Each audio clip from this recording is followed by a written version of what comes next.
Going to start out today talking about the stabilization portion of the American Recovery and Reinvestment Act. I will be doing that. I will then turn it over to Paul to talk about the stimulus dollars broadly, and he will focus in at the chairman's request on broadband as well. So starting out with stabilization funds. Really want to stress the importance of those stabilization funds to our and all states' revenue collection situation. When Congress approved the American Reinvestment and Recovery Act, Recovery and Reinvestment Act, the ARRA, they provided states with two broad categories of funding. The first is what we in Missouri have generically referred to as the stimulus dollars, and those are the funds that Paul will be talking about. Increased funding for very specific programs. That's what the stimulus money was. The second broad category are the stabilization dollars, and Congress really intended those dollars very specifically to help states deal with the decline in their revenue collections. Very clear in how the ARRA was set up and how they designed those dollars, that was their intent. They knew states were suffering severe revenue collection declines, and they wanted to provide funding to help states avoid really severely deep cuts in state services. We're going to have to cut. We have cut. All states have had to cut. So the money hasn't helped us avoid reductions. It simply has allowed us to not make as deep of cuts as we would otherwise have had to make. There are broadly three categories of stabilization dollars for all states. Missouri is the same as all other states. The first are the education stabilization dollars. In the state of Missouri, that's $753 million available over 2 years.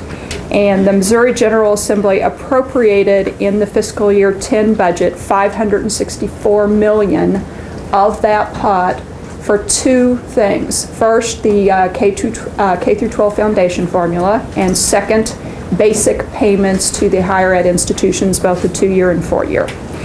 What that allows is an additional $189 million that will be available for the state of Missouri in fiscal year 11 to help continue paying for those types of programs. The second broad category of stabilization dollars provided by Congress are commonly referred to as the general purpose stabilization dollars. Those funds can really be used for any state service, such as public safety, education, corrections, very broad use of those funds allowed by Congress. It happens to be the smallest pot of money for the stabilization dollars, $167 million for the state of Missouri. And of that, the General Assembly approved $135 million in the appropriations bills that you passed for fiscal year 10. That is really spread across a lot of different areas. Some of the more significant or larger areas that receive those general purpose dollars in the budget approved by the legislature were career ladder and some payments to the higher ed institutions, but really the money is broadly scattered in several categories over state government.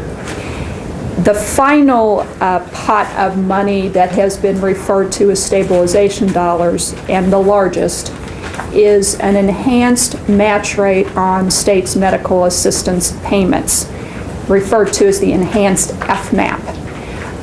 Just to point out that Congress actually referred to these dollars differently than they did the other two pots of stabilization money. They called these fiscal relief dollars. And the reason that is significant is that the reporting requirements around these dollars are much different than the reporting requirements around the stabilization funds.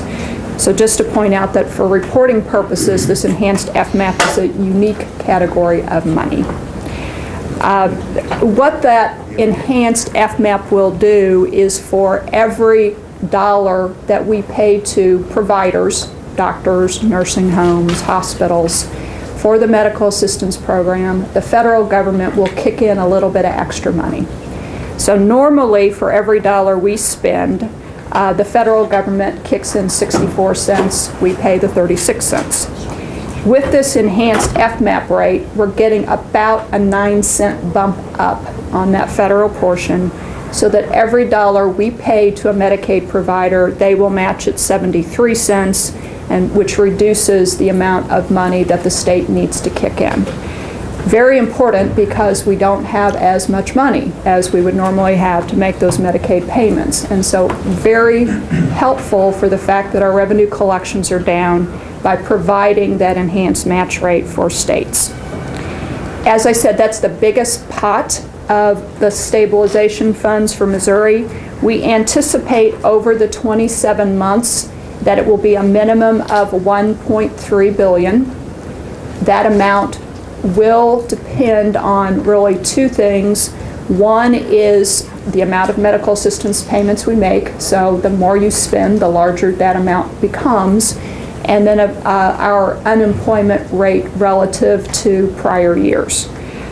What Congress did was provide every state with a bump up in their FMAP rate, and on top of that, they added an enhanced bump up for states whose unemployment rate was at a certain % or higher change from the base year.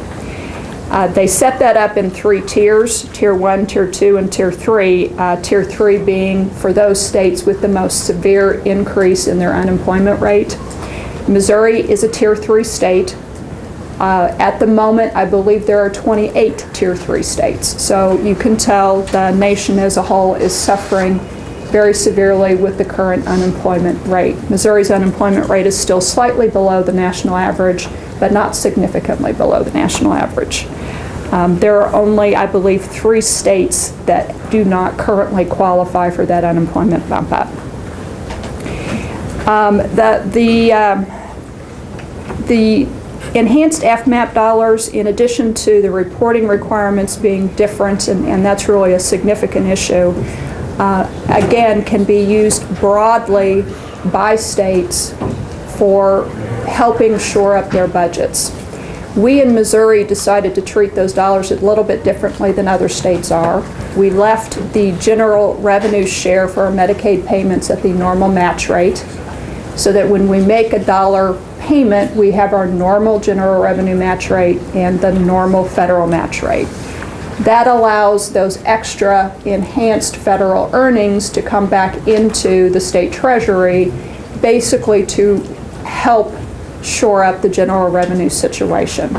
But again, since it is reimbursement for a dollar that we spent, it's a fairly broad use of those funds that are allowable by Congress. The real point about talking about those 3 pots of money is to try to connect it back to our current budget situation. As I said earlier, those 3 pots of money were designed by Congress in recognition of states' revenue situation. They knew that states were facing dramatic reductions in their revenue due to the unemployment, due to the national economic situation, and clearly realized that if states were required to simply cut their way out of the budget crisis, that we would indeed make the economic situation worse, because we as states pay for things like nursing home staff, hospital staff, teachers. We spend a lot of money through providers to pay for people. If you have less money to pay for those people, you're going to have additional layoffs, worsening the economic situation.